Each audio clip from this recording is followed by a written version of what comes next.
So hello everybody, कैसे हैं आप सभी। तो जैसा आप सबको पता है कि हमने अपने बायो का फर्स्ट चैप्टर स्टार्ट कर दिया है, जो कि है animal and surrounding super senses. उसके 2 लेक्चर ऑलरेडी हो चुके हैं। आज हम उनके क्वेश्चंस करने जा रहे हैं। तो चलिए स्टार्ट करते हैं। उससे पहले हम अपने प्रखर बैच के बारे में, जो आप सबको पता है कि हमारा जो प्रखर बैच है वो लॉन्च हो चुका है और वो आज 15 जुलाई से स्टार्ट होने वाला है। तो जिन बच्चों ने अभी तक रजिस्ट्रेशन नहीं कराया है, आप जाइए और रजिस्ट्रेशन कराइए। यहाँ पे हेल्पलाइन नंबर भी अवेलेबल है। अगर आपको कोई भी डाउट्स आते हैं, आप फ्री होके यहाँ पे कॉल करिए, आपके सारे डाउट्स क्लियर होंगे। ठीक है, तो चलिए स्टार्ट करते हैं। हमारा सबसे पहला क्वेश्चन आता है, आपका है animal which can survive without water for a long time in desert. कौन सा एनिमल होगा? क्या लगता है आप सबको? हमने ऑलरेडी इसके बारे में पढ़ा था। कौन सा एनिमल है जो डेजर्ट में लंबे समय तक बिना पानी के जिंदा रह सकता है? हॉर्स? काऊ? नहीं। बफेलो? नहीं। कौन? कैमल। कौन सर्वाइव कर सकता है? कैमल। कैमल बिना पानी के कई हफ्तों तक डेजर्ट में सर्वाइव कर सकता है। ठीक है, इसमें कोई डाउट तो नहीं होगा आप सबको। चलिए दूसरा क्वेश्चन देखते हैं। दूसरा क्वेश्चन है आपका, the only species where the males bear the young. ठीक है, एकमात्र ऐसा प्रजाति जिसमें नर बच्चे को जन्म देने तक अपने शरीर में रखता है। कौन सा एनिमल है? तो वो एनिमल है डॉल्फिन, व्हेल, सी हॉर्स या टॉर्टोइस। कौन है इनमें से? आंसर है हमारा सी हॉर्स। ठीक है, एक बात हम इसमें पढ़ने जा रहे हैं। देखिए होता क्या है, सी हॉर्स एक ऐसा इकलौता मेल है जो बच्चे को जन्म देता है और उनको प्रोटेक्शन प्रोवाइड करता है, उनकी केयर करता है। क्यों?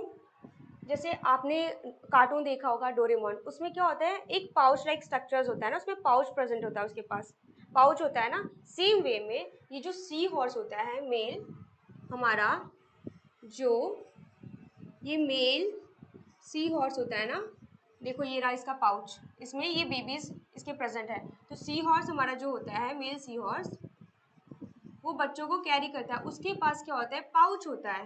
ये जो पाउच दिख रहा है ना, ऐसा कुछ इसके पास पाउच होता है। इसको हम बोलते हैं, इस पाउच को, सपोज ये पाउच कुछ ऐसा है ना, ऐसा ही होता है ना डोरेमोन का पाउच, समझ लो कुछ ऐसा।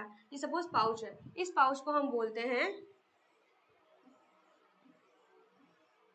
Brood pouch. ठीक है, तो इनका ये जो पाउच होता है इनमें प्रेजेंट होता है। तो फीमेल क्या करती है? जो फीमेल सी हॉर्स होती हैं वो एग्स प्रोड्यूस करती हैं। जो फीमेल जो मादा होती है, फीमेल सी हॉर्स क्या करती है? ये एग्स प्रोड्यूस करती है। ठीक है, क्या करती है?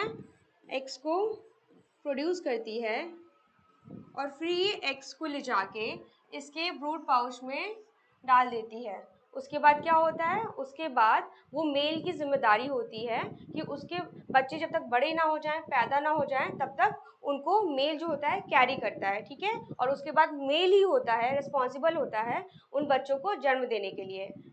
समझ में आया आप सभी को ऐसा क्यों होता है? चलो, तो इसका आंसर सी हॉर्स होगा। ठीक है, अब है हमारा थर्ड क्वेश्चन है, what do we call the young one of a kangaroo. Kangaroo के बच्चे को हम क्या बोलते हैं?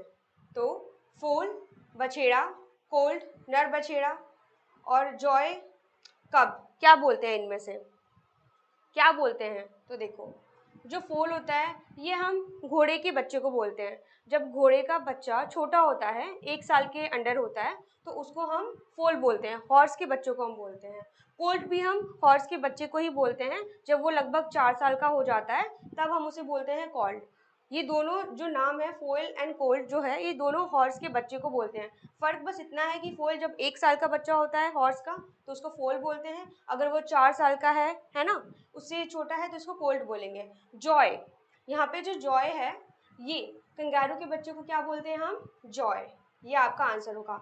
कब हम किसे बोलते हैं, कब हम, देखो ये दोनों आप कर लो कि हॉर्स के बच्चे को बोलते हैं, ठीक है, जब बच्चा हॉर्स के बच्चे को बोलते हैं। कब हम किसको बोलते हैं, हम बोलते हैं, आप इसको बोल सकते हो लॉयन के बच्चे को भी बोलते हैं, है ना, टाइगर के बच्चे को, बियर के बच्चे को, या फिर फॉक्स के बच्चे को, वुल्फ के बच्चे को, इन सभी के बच्चों को हम क्या बोलते हैं, कब बोलते हैं। ठीक है, समझ में आया आप सभी को। चलिए हमारा फोर्थ क्वेश्चन है, how do ants recognise ants from their group. ये हमने पढ़ा था इसके बारे में। वो क्या करते हैं, जब एंड मूव करते हैं तो ग्राउंड पे कुछ स्मेल छोड़ के जाते हैं। क्या छोड़ के जाते हैं, कुछ स्मेल छोड़ के जाते हैं। जो जो पीछे आ रही है चींटी, या जो भी चींटियां पीछे आ रही हैं, वो आगे वाली चींटी के स्मेल को सूंघ कर वो आगे मूव करते हैं। ठीक है, वो अपना रास्ता पता लगाते हैं। तो इसमें आंसर क्या होगा आपका, by colour, by face, by smell, by height. क्या होगा, बाई स्मेल। सी वाला आपका ऑप्शन है। ठीक है, कोई डाउट। चलिए अब है आपका question number 5th, which of the following is domesticated in poultry farms. Poultry farms में किसको हम पालते हैं, किसको पालते हैं, कौन पाला जाता है इनमें से। पोल्ट्री फार्म्स का मतलब है ऐसी फार्म, पोल्ट्री फार्म का मतलब है जहाँ पे बर्ड्स होती है, जैसे कि आपकी टर्की, हैंस, चिकन्स, इन सबको मीट के लिए, है ना, मीट के लिए और उनके मांस के लिए, मीट के लिए और उसके एग्स के लिए हम उसको पालते हैं। ऐसी जगहों को हम क्या बोलते हैं, पोल्ट्री फार्म्स बोलते हैं। तो इसमें से कौन सा आंसर सही है आपके लिए, आप बताओ। इसमें से आपका सी वाला, ठीक है, सी ऑप्शन है हैन, ये आपका सही आंसर है। चलो अब हम देखते हैं क्वेश्चन नंबर 6। क्वेश्चन नंबर 6 है आपका, most of the grasslands of the world are found in the. Most of the grassland, grassland हमने बताया था, ग्रासलैंड ऐसी दिखती है, बड़ी बड़ी लंबी लंबी ग्रासेस होती हैं, घास इतनी बड़ी बड़ी होती है ना। इसमें एनिमल्स होते हैं, छुप भी सकते हैं, जब उनको शिकार करना होता है तो एनिमल्स, टाइगर या लॉयन इसमें क्या करते हैं, इसमें छुप जाते हैं, है ना। और यहाँ पे जो आप देख रहे हो काउज, बफेलोज, जो भी एनिमल्स यहाँ पे होते हैं, तो हाइड करके और क्या करते हैं, उनका शिकार करते हैं। ठीक है, तो grassland, most of the grassland, ज़्यादातर ग्रासलैंड जो है वो कहाँ पाए जाते हैं, कहाँ पाए जाते हैं, tropical zone, temperate zone, torrid zone या फ्रिजिड जोन। तो पहले तो हम ये जानेंगे इन चारों का मतलब क्या है। ठीक है,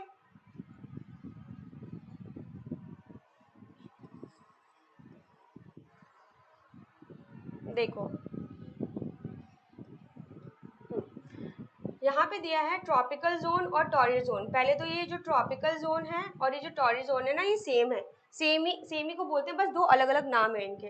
ट्रॉपिकल जोन और टॉरिड जोन जो होते हैं वो हॉटेस्ट जगह होते हैं हमारे अर्थ पे। सपोज ये हमारे सिंपल स्ट्रक्चर बनाते हैं, ठीक है, सपोज ये आपका नॉर्थ पोल है, ठीक है, ये आपका नॉर्थ पोल है, ये आपका साउथ पोल है, मान लो एग्जाम्पल, ये इक्वेटर मान लो। ऐसे आपको बस बताने के लिए, समझाने के लिए मैंने ड्रॉ किया है। तो ये जो यहाँ पे जगह होती है ना पोल पे, ये सबसे, इसको बोलते हैं ठंडी होती है। यहाँ पे क्या होता है, सूरज की रोशनी बहुत कम पहुँचती है, तो यहाँ पे बहुत ज़्यादा ठंड होती है, बहुत ज़्यादा कोल्डेस्ट प्लेस होती है। क्या होती है, कोल्डेस्ट, कोल्डेस्ट, ठंडी जगह, बहुत ठंडी होती है, कोल्डेस्ट प्लेस होती है। ठीक है, और कि इसको हम बोलते हैं, इस रीजन को, इस रीजन को और इस रीजन को हम क्या बोलते हैं, ये जो रीजन है इसको बोलते हैं फ्रिजिड जोन। क्या बोलते हैं इन दोनों रीजन को, इसको बोलते हैं, यहाँ पे लिख देती हूँ मैं, फ्रिजिड। ठीक है, ये है आपका फ्रिजिड जोन, इसको डिटेल में आपको सर बताएंगे। ठीक है, अब ये देखो, ये है आपका फ्रिजिड जोन, इसको बोलते हैं, ठंडी जगह जो होती है इसको हम फ्रिजिड जोन बोलते हैं। चलो, अर्थ का ये वाले हिस्से को बोलते हैं। अब है इसमें, ये दोनों ट्रॉपिकल टॉरिड सेम ही है, बस नाम अलग है। सॉरी, हाँ हाँ, नाम अलग है, ट्रॉपिकल एंड टॉरिड सेम है, बस नाम अलग है। फ्रिजिड जोन हमने पढ़ा दिया। अब है इसका आपका टेम्परेट जोन। टेम्परेट जोन आपके इस वाले हिस्सों को बोलते हैं, ये वाला जो हिस्सा होता है, ठीक है, ये और ये वाला हिस्सा देखो, आपका ये जो हिस्सा है, ठीक है, इसको हम बोलते हैं टेम्परेट जोन। क्या बोलेंगे, टेम्परेट जोन, ठीक है, इसको हम बोलते हैं टेम्परेट जोन। टेम्परेट जोन का मतलब यहाँ पे क्या होता है, यहाँ पे आपका ना ही बहुत ज़्यादा सर्दी होती है, ना ही बहुत ज़्यादा गर्मी पड़ती है। यहाँ पे क्लाइमेट जो होता है मॉडरेट होता है, बहुत ठंड भी नहीं होती है, बहुत गर्मी भी नहीं होती है, ठीक है। यहाँ का जो टेम्परेचर होता है कैसा होता है, वो मॉडरेट होता है। कैसा होता है, मीडियम वाइज होता है, मतलब मॉडरेट होता है। तो इसीलिए यहाँ पे मेनली आपको पता हो, यहाँ पे 4 सीजन पाए जाते हैं। क्या 4 सीजन देखने को मिलते हैं, कौन कौन से, सबको पता होगा, है ना, आप सबको पता होगा। कौन सा, समर, विंटर, स्प्रिंग, कौन सा, स्प्रिंग और ऑटम। आए समझ में। तो ये आपका मॉडरेट रीजन जो बीच में है उसको हम टेम्परेट जोन बोलते हैं। जो सबसे ठंडी जगह है पोल के पास उसको हम क्या बोलते हैं, फ्रिजिड जोन बोलते हैं। और ये जो बीच का हिस्सा बच जाता है ना, ये वाला इसके जो बीच का हिस्सा है, यहाँ पे क्या होता है, यहाँ पे जो सन होता है ना उसकी लाइट डायरेक्टली पड़ती है, सनलाइट यहाँ पे डायरेक्टली पड़ती है। इस वजह से इस रीजन पे बहुत ज़्यादा गर्मी होती है, बहुत ही ज़्यादा गर्मी पाई जाती है। तो इस गर्म वाले प्लेस को हम बोलते हैं ट्रॉपिकल जोन या फिर टॉरिड जोन। आप इसको ट्रॉपिकल जोन भी बोल सकते हो या फिर टॉरिड जोन भी बोल सकते हो, ठीक है। पर इसमें पूछा है कि most of the grassland of the world are found in, कहाँ पाए जाते हैं, मोस्ट ऑफ द ज़्यादातर जो ग्रासलैंड है वो कहाँ पाई जाती है, तो वो पाई जाती हैं आपकी टेम्परेट जोन में। आंसर क्या होगा आपका, बी, टेम्परेट जोन। वैसे तो जो टॉरिड और ट्रॉपिकली जो गर्म जगह है ना, यहाँ पे भी ग्रासलैंड पाई जाती है, यहाँ पे भी ग्रासलैंड पाई जाती है, उसको हम सवाना बोलते हैं। बट यहाँ पे पूछा है ज़्यादातर ग्रासलैंड कहाँ पाई जाती है, मोस्ट ऑफ द ग्रासलैंड कहाँ पाई जाती है, तो वो इस मॉडरेट क्लाइमेट में पाई जाती हैं जिसको हम बोलते हैं टेम्परेट जोन, ठीक है। आई होप ये आपको क्लियर हो गया हो ये क्वेश्चन। चलो इसके आगे देखते हैं। इसके आगे है question number 7, which animal is called the ship of the desert. आप सभी बताओ, ये आपने पढ़ा था, ये सिंपली लिखा था डिड यू नो में, मैंने बोला था इसको बस याद करना है, आप याद कर लो। तो किसको बोलते हैं, कैमल को। किसको बोलेंगे, कैमल को। शिप ऑफ द डेजर्ट किसको बोलते हैं, कैमल को, ठीक है। अब है आपका question number 8, an animal with years on the top of its head is. ऐसा कौन सा एनिमल है जिसके हेड के ऊपर क्या होता है, ईयर्स पाए जाते हैं। बफेलो यहाँ पे होते हैं, है ना, आपने देखा होगा कुछ ऐसे डाउन के साइड होते हैं, झुके होते हैं। बफेलो नहीं होगा। रैबिट ऑब्वियसली यहाँ पे डायग्राम्स में आप देख सकते हो, पिक्चर में बनाया हुआ है। इसके कान क्या है, यहाँ पे उसके हेड के ठीक ऊपर है। तो आंसर क्या होगा आपका, रैबिट, ठीक है। चलो, which of the animal does not chew its food, ठीक है, इनमें से कौन सा जानवर है जो अपना भोजन चबाता नहीं है। वैसे फिगर देख के आपको समझ में आ ही गया होगा, बट आप सबको मैंने बताया भी था कि जो स्नेक है वो क्या करता है, अपने खाने को सॉलो कर लेता है, निगल लेता है, चबाता नहीं है। फिर वो स्टमक में जाके वहाँ पे उसके एसिड्स और एंजाइम की वजह से वो क्या होते हैं, वो डिज़ोल्व होते हैं और फिर इस तरीके से वो अपने खाने को डाइजेस्ट करता है।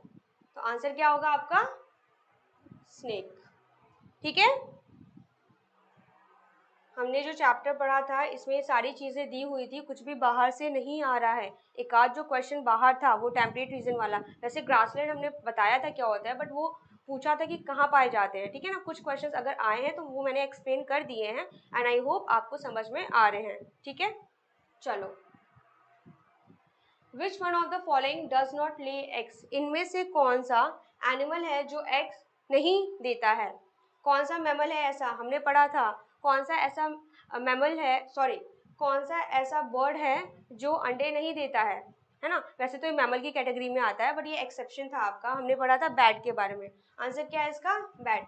बैट क्या होता है, एक मैमल है, स्तनधारी है, ये अपने बच्चों को क्या करता है, फीड करता है और ये बच्चे पैदा करता है, विविपेरस है। अंडे नहीं देता, क्या करता है, डायरेक्टली बच्चों को पैदा करता है, इसलिए हम इसे क्या बोलते हैं, विविपेरस। और जो अंडे देते हैं उसे हम क्या बोलते हैं, ओविपेरस, ठीक है। Which of the animals does not have hairs on its skin? ऐसा कौन सा जानवर है जिसके स्किन पे बाल नहीं होते हैं। कैमल, एलिफेंट, लिजर्ड या पिग? इसका आंसर है कैमल। कैमल कहाँ रहता है? डेजर्ट में रहता है और वहाँ पे बहुत गर्मी पड़ती है, तो वहाँ पे उसको फर की मतलब हेयर्स की बहुत ज़्यादा ज़रूरत नहीं पड़ती है क्योंकि गर्मी बहुत ज़्यादा होती है ना। तो इसलिए कैमल के पास बाल नहीं होते हैं। ठीक है, ये आप याद कर लो अगर आपको नहीं पता था तो।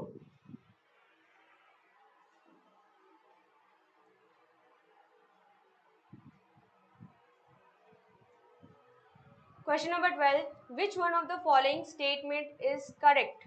इनमें से कौन सा स्टेटमेंट है करेक्ट है वो आपको बताना है। Several kinds of plants and animals में शेयर द सेम हैबिटाट। ये हमने बताया था कि बहुत सारे एनिमल्स, प्लांट्स, इंसेक्ट, हर तरह की, ठीक है, स्पीशीज जो होती हैं वो सेम हैबिटाट को, सेम मतलब सेम हैबिटाट, फॉरेस्ट में एक ही जानवर तो रहता नहीं है, नंबर ऑफ स्पीशीज रहती हैं, तो एक जगह में बहुत सारे जानवर रह सकते हैं। ठीक है ना। सपोज जंगल की बात करो, उसमें क्या होता है, उसमें प्लांट्स भी होते हैं, एनिमल्स भी होते हैं, इंसेक्ट्स भी पाए जाते हैं, है ना, सब चीज़ें पाई जाती हैं। तो वही लिखा है कि several kinds of plants and animals may share the same habitat. तो क्या होगा आपका, ट्रू या फॉल्स? ये ट्रू है स्टेटमेंट। ठीक है। All the animals and plants in a habitat are adapted to it. All the animals and plants in a habitat are adapted to it.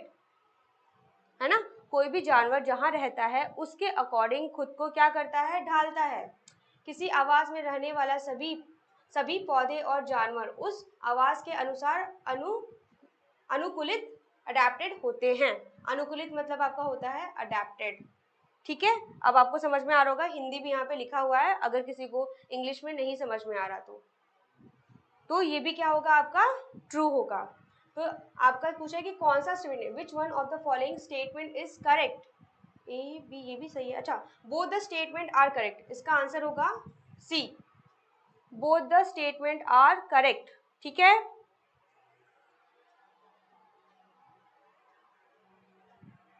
कौन सा क्वेश्चन था ये आपका? क्वेश्चन 12, यहाँ पे नंबर हम कर देते हैं। ये आपका question number 14। Animals and plants have certain features which help them survive in a particular habitat. This is called, उसे हम क्या कहते हैं, वो जो certain features और कुछ specific habits, ठीक है ना, या फिर कुछ specific habits जो वो जिसकी वजह से वो क्या करते हैं, जहाँ रहते हैं सर्वाइव करते हैं, उसको अडेप्ट कर लेते हैं, उसे हम क्या कहते हैं? अभी हमने इसके आगे हमने क्वेश्चन किया था, क्या कहते हैं हम उसे? अडेप्टेशन। क्या कहते हैं? अडेप्टेशन। ठीक है, एग्जाम्पल हमने ऑलरेडी बताया था, कैमल के पास हम्प होता है ना। पोलर बियर का हमने पढ़ा था क्या होता है, थिक फर होते हैं इसमें। और ये हमारे पास स्पाइंस, जो डेजर्ट के जो प्लांट्स होते हैं वो अपनी लीव्स, उनकी पत्तियां नहीं होती है, आपने देखा होगा पत्तियां ऐसे फोल्डेड होके वो क्या होती है, स्पाइंस में कन्वर्ट होती है, कांटों में बदल जाती हैं, स्पाइंस में, थॉर्न्स में बदल जाते हैं, ताकि पानी का लॉस कम से कम हो सके। ठीक है, और वो डेजर्ट के अकॉर्डिंग खुद को अडेप्ट करते हैं ताकि वो वहाँ पे सरवाइव कर सके। ठीक है, ये तीनों एग्जाम्पल्स क्लियर है आपको? चलो फिर है आपका, ये है क्वेश्चन नंबर आपका 15।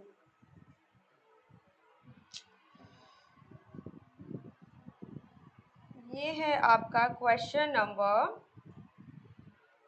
15। Which is a biotic component of the environment? इनमें से कौन सा बायोटिक कॉम्पोनेंट है? इसमें से कौन सा लिविंग है? बायोटिक मतलब क्या था, लिविंग। इनमें से आपका कौन सा लिविंग कॉम्पोनेंट है? Options are plants, animals, micro organism, all of these. सभी हैं, सभी जिंदा है ना। आंसर क्या होगा आपका? All of these. ठीक है, चलो अब देखो, ये आपका question number 16। Which is not an abiotic component of the environment? इनमें से कौन सा एबायोटिक कॉम्पोनेंट नहीं है? इनमें से कौन सा नॉन लिविंग नहीं है? ये है एबायोटिक मतलब नॉन लिविंग, डेड। ठीक है, आप बताओ, इसका आंसर बताओ। Soil, bacteria, water, air. इसमें से कौन सा एबायोटिक नहीं है? कौन सा? B. Option number B, bacteria. ठीक है, वो तो लिविंग में आता है ना। माइक्रो ऑर्गेनिज्म, प्लांट्स, एनिमल्स, ये सब किस में आते हैं? लिविंग में आते हैं। लिविंग कंपोनेंट्स है ना हमारे एनवायरनमेंट के। ये है आपका क्वेश्चन नंबर 17। क्या है? Question number 17। The plants and animals that live on land belong to. जो प्लांट्स और एनिमल्स जो लैंड पे रहते हैं उन्हें हम क्या कहते हैं? उन्हें हम क्या कहते हैं? मैं इधर आ जाती हूँ, आप लोग को दिख नहीं रहा होगा। हाँ, terrestrial habitat, aquatic habitat, mountain marine habitat और none of these live on land. उनको हम क्या कहते हैं? Terrestrial habitat. ठीक है, जो पानी में रहते हैं उनको हम क्या कहते हैं? Aquatic habitats. ठीक है, एक्वेटिक हैबिटाट्स के एनिमल्स या टेरेस्ट्रियल हैबिटाट्स के एनिमल्स। चलो, अब है आपका क्वेश्चन नंबर 18। आई थिंक वो 17 था ना, ये आपका 18 है। चलो, how does an ant know its way. चींटी अपना रास्ता कैसे पता लगाती है? एंट को कैसे पता चलता है अपने पाथ के बारे में? बाय सीइंग इट्स फ्रेंड्स, अपने दोस्तों को देख के। By the smell of its friends, by catching the tail of its friends, by feeling the way. Answer क्या होगा? आंसर होगा बाय द स्मेल। किससे? Smell of its friends. ठीक है, अपने दोस्तों की स्मेल, सुगंध से पता लगाती है कि रास्ता कहाँ है। ये चींटी क्या करती है? कुछ स्मेल छोड़ के जाती है इस ग्राउंड पे, और ये चींटी क्या करती है? इस स्मेल को रिकॉग्नाइज करती है और फिर वो रास्ते का पता लगाते हुए ऐसे वो लोग मूव करते हुए जाते हैं। Question number 19। Question number 19। How do tigers determine their territory. ये हमने पढ़ा था, इसको हमने डिटेल में एक्सप्लेन किया था कि how do tigers determine their territory. by marking with feet, by rubbing their body, by leaving their hair, by leaving the smell of their urine। क्या आंसर है आपका इसमें से? Answer number D, by leaving the smell of the urine। क्या करते हैं वो? यहाँ पे जो भी प्लांट्स होते हैं या ट्रीज होती हैं, इस पे ये क्या करते हैं? यूरिनेट करते हैं, है ना। उसके बाद कोई भी एनिमल आता है, इस यूरिन को स्मेल करता है और पता लग जाता है कि यहाँ पे ऑलरेडी कोई एनिमल रहता है। ठीक है, नेक्स्ट क्वेश्चन। ये आपका नंबर 19, ये है आपका number 20। Question number 20। What is the shape of the body of a fish. Fish की जो शेप होता है बॉडी का, उसको क्या कहते हैं? Cylindrical, triangular, both A and B और बोट शेप। क्या कहते हैं? इसका आंसर है डी, बोट शेप या फिर स्ट्रीमलाइन। हमने क्या पढ़ा था? जो फिश की शेप ऑफ द बॉडी होती है कैसी होती है? स्ट्रीमलाइन होती है। बीच में कैसी होती है? ब्रॉड होती है यहाँ पे, और इसके एंड में क्या होता है? पतला होता है, नैरो होता जाता है। ठीक है, कैसा होता है? पतला होता है। तो इसको हम क्या बोलते हैं? ऐसे शेप को स्ट्रीमलाइन या फिर बोट शेप। क्या बोलते हैं? स्ट्रीमलाइन या फिर बोट शेप। स्ट्रीम लाइन या फिर बोट शेप बॉडी। ठीक है, ये शेप ऑफ द बॉडी क्या करती है? फिश को बहुत तेजी से मूव करने में हेल्प करती है। पानी में काफी क्विकली, इजीली वो मूव कर सकते हैं। ठीक है, क्वेश्चन नंबर 21। क्या है आपका क्वेश्चन? पढ़िए आप सभी। Which of the following is not true about birds? Birds के बारे में इनमें से क्या गलत है, सही नहीं है? क्या सही नहीं है? ठीक है, बर्ड्स ले एग्स। हाँ, बर्ड्स ले करते हैं ना, बट अंडे देते हैं। Birds have beaks. हाँ, होते हैं। Birds have wings. हाँ, होते हैं, विंग्स भी होते हैं, उनके पंख होते हैं ना। Birds use wings to swim. क्या बर्ड्स अपने विंग्स को, ये जो विंग्स है इससे स्विम करने के लिए यूज करते हैं? तैरने के लिए यूज करते हैं? नहीं। ठीक है, तो इनमें से नॉट ट्रू बोला है, नॉट ट्रू। गलत कौन है इनमें से? तो आपका ये वाला option number D. Answer D is the correct answer. अब आपका है okay question number 22। Question number 22, which of the following is not a bird? इनमें से कौन सा बर्ड नहीं है? Parrot, crow, bat, pigeon. Answer बताइए इसका। Parrot, crow, bat, pigeon. Answer is bat. क्यों? क्योंकि बैट क्या है? एक मैमल है। ये आपका एक्सेप्शन में हमने पढ़ा था। ये क्वेश्चन बैट के बारे में बहुत बार क्वेश्चन पूछे गए हैं, 2 से 3 बार क्वेश्चन पूछ लिए गए हैं। इसका मतलब बैट हमारा इम्पोर्टेंट है। मैमल क्या, ये बैट क्या है आपका? मैमल है। ठीक है, अब तक तो आपको याद हो गया होगा कि मैमल क्या करता है? बच्चे पैदा करता है। ठीक है, चलो अब है आपका क्वेश्चन है ओके ये आपका लास्ट क्वेश्चन है, question number 23। What does a fish use when it swim? जब वो स्विम करती है, तैरती है, तो किस चीज़ का उपयोग करती है? क्या यूज़ करती है फिश? लेग्स? मछली के लेग्स होते हैं? नहीं होते हैं। विंग्स, हैंड्स या फिन्स? क्या यूज़ करती है?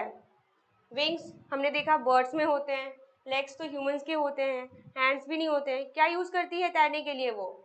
फिन्स। क्या यूज़ करती है? फिन्स। आपको यहाँ पे डायग्राम में आपने देखा होगा, अलग अलग फिन के बारे में दिया है। ये आपकी डॉर्सल फिन जो इधर साइड में होती है, जो सबसे आगे जो हेड के पास छोटा सा होता है उसको हम पेक्टोरल फिन बोलते हैं। जो पीछे टेल के पास जो फिन होता है उसको हम क्या बोलते हैं? कॉर्डल फिन या फिर टेल फिन। तो तैरने के लिए वो किसका यूज़ करती है? अपने फिन्स का यूज़ करती है। ठीक है, तो आपका लास्ट क्वेश्चन था what does a fish use when it swims? Answer है आपका फिन्स। आई होप आपको सारे क्वेश्चन समझ में आए हो, क्लियर हो गए हो, कोई डाउट नहीं हो इन क्वेश्चंस में। अगर फिर भी आपको कोई डाउट है इन क्वेश्चंस में, आप कमेंट करके बताइए आपको कौन से क्वेश्चन में डाउट्स हैं, हम दोबारा सॉल्व कर सकते हैं। और ऐसे ही हम और क्वेश्चंस करेंगे हर चैप्टर के। ठीक है, इस चैप्टर के और क्वेश्चंस भी हम आगे देखेंगे। तो तब तक के लिए थैंक यू, अच्छे से पढ़ते रहिए।